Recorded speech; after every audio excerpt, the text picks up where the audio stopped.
Have you ever found yourself wondering, truly wondering, what the world might look like just, say, 10 years from now? Today, we're doing a deep dive into a really fascinating and honestly sometimes quite unsettling vision of the world in 2035. Our source for this is a Polish psychic, Krzysztof Jackowski. It's from his YouTube channel. Just know it's the Krzysztof Jackowski official. The video was called Świeca ten lat widzian na uowa. So our aim here is to really unpack these, well, wild predictions, see what stands out in this pretty unique view of the future. And just so we're clear, we're presenting the ideas from the source. Okay, Yes. we're not endorsing them, just exploring what's being said. But yeah, the first thing that jumps out is just how dramatic and specific some of this stuff is for the near future. It paints a really stark picture, doesn't it? Yeah. Like a world gripped by some kind of severe global conflict. It really does. And what's striking is the explicit prediction of a global war. One that will, quote, scar people and result in many victims. It's not just, a vague feeling of conflict. This vision points to two major outbreaks using nuclear or chemical weapons on a large scale. Two. Wow. That's incredibly specific. And terrifying. Where does it say these happen? Well, one is predicted for the Middle East region. The second one, which the psychic actually describes as more dangerous, is located over in the Afghanistan-Pakistan area.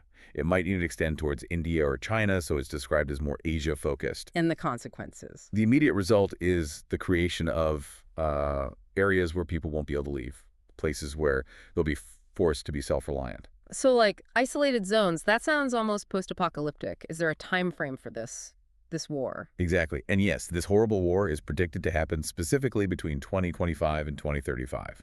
The psychic even gives details about the physical toll, saying people will suffer from unhealing burns or radiation poisoning, something that looks like leprosy apparently, but isn't, just the effects of the weapons. Oh, that's grim. It is. And it's presented as sort of the inevitable outcome.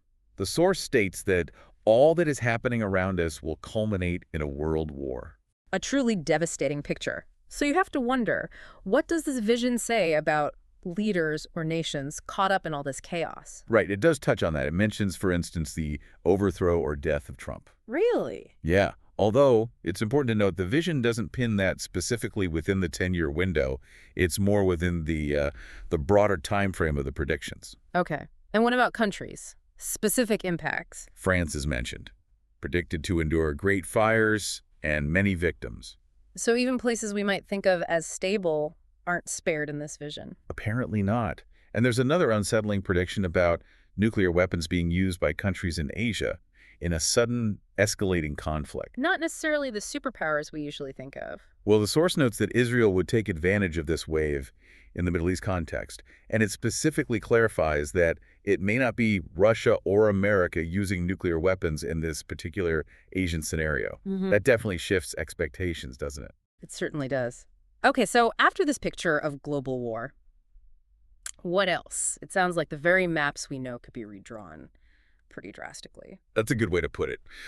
Connecting the dots, the vision includes some very specific and frankly startling predictions for Eastern Europe. Poland and Slovakia are foreseen as dismantled states, each one divided into 3 parts, which is, well, a curious geopolitical outcome, to say the least. Dismantled into 3. That's huge. Yeah. Does it say how that happens? Is it conquest or? It does give some detail, yeah, especially for Poland. The Polish army supposedly won't defend. They withdraw because of external influences. And part of Poland gets occupied without destruction, artillery, or bombardment. It's described as a tactical move. Tactical occupation. And Slovakia. It suggests Slovakia faces a similar fate. Yeah. And Russia's role in this is predicted as them doing someone a favor or fulfilling a foreign request. Doing someone a favor. That's pretty cryptic, isn't it? Does it elaborate on who or what? No, unfortunately not. That specific detail is left hanging. It implies some kind of, behind-the-scenes political deal rather than just straight military action. Okay. What about other major players? America, for instance. For America, the vision says it will become very closed off for a while. And here's where it gets really interesting.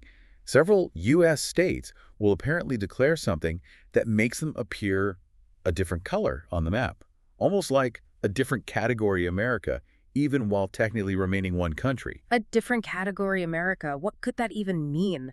Like states operating under different rules or something? That's kind of the implication. The source doesn't spell it out, but it suggests a major internal split, maybe politically or socially. Certain states might develop a distinct identity or governance, without actually seceding, a sort of fracturing. Fascinating. And it mentions other governance changes, too. Yes, in some post-war countries, possibly what the source calls exotic countries, it predicts cartels or mafia-like groups taking over from politicians. Wow.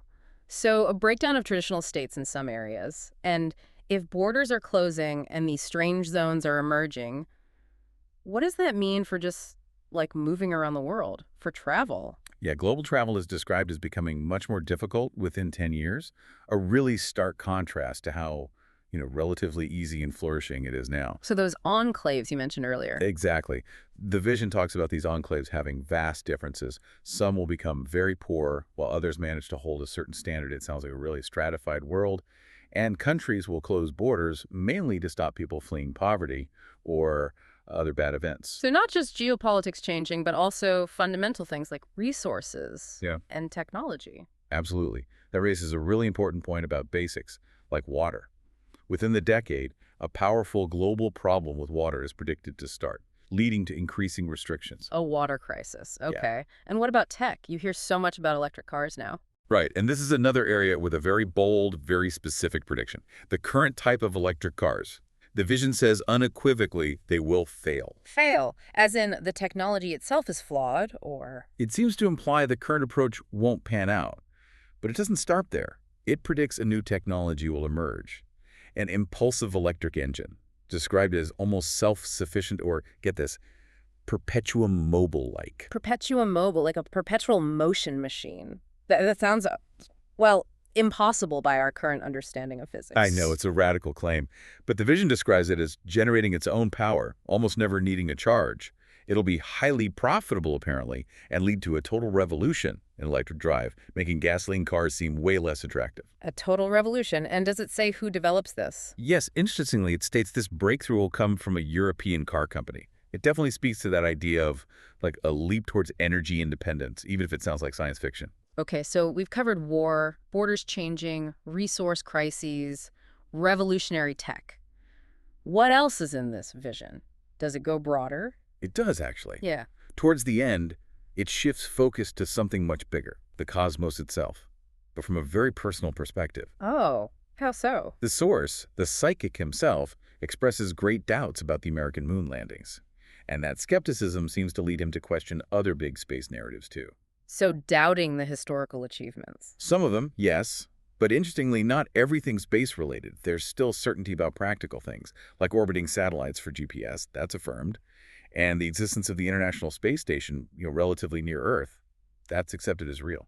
So it's a selective skepticism, focus more on deep space achievements. It seems that way. The core feeling described is about the universe itself. It's described as so extraordinary, so vast, so terrifyingly vast, with unknown boundaries, maybe no limits at all. That sense of overwhelming scale. Exactly. And that immense scale, what the psychic called the hopeless void, it suggests for us humans. Yeah. That's what he describes as terrifying. Right.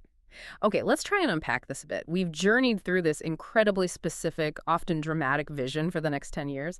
I mean, covering everything from global war and countries literally being dismantled to water shortages and this almost magical car engine, all seen through one person's perspective. And what's fascinating, I think, is how all these different threads, these detailed predictions, they sort of weave together. They form a coherent, if quite challenging, picture of the future as this individual perceives it. It's not just random guesses. There's an internal logic to it, Yeah, a dark logic maybe, but a logic nonetheless. Mm-hmm.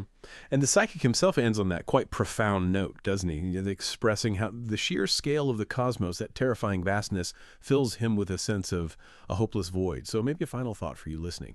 As you consider this deep dive, this particular vision of a possible future, what feelings does that sheer scale of the unknown, whether it's geopolitical shifts or the universe itself, what does that evoke in you?